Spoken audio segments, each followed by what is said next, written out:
Ayan guys. Ayan. Mahangin lang. Nandito kami sa beach. Dito kami magpipiknik. Don't drink, mabubusog na kagad. What? Don't drink. Eat first. Natapan? Natapan?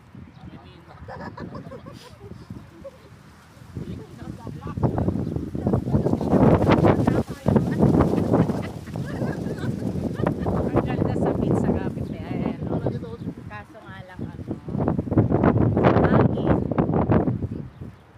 Pero okay na siya. Kaninang umaga lang ang medyo malamig. Yan o, di ba ang ganda ang dagat.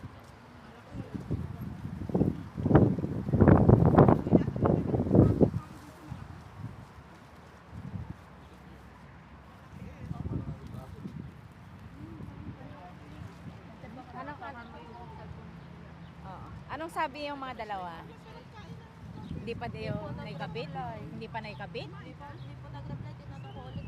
Pero kanina po, yung kay Ate Che pa lang po yung naaayos. Yun sa akin po parang hindi.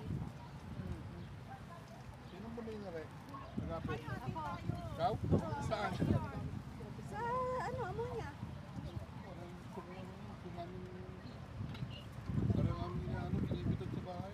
Oo nga eh. Masarap ang lasa ito. Masarap. Ay, syempre ako Ano isda yan? Mahal! Masarap na. Gulgasan eh. Ano masarap itong ating Ano sa Greek? Mahal! Walang. Ano daw wala sa Greg? Masarap daw ang luto ko, sabi nila. Pag si kuya nagsabi. Hindi, ginagawa lang, binibiyak namin. Tapos ibababad sa asin paminta.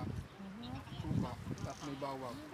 Kasi lalagyan mo na ibababad ng suka yun. Matikman nga. Masarap, Agapi, masarap. ang ganda ng kulay ng dagat. Tapos yun, no? Oo. Diba? Mas mahangin. Dapat ibas. Worth it naman eh. Ayan ang patro. Andyan na, yung basura.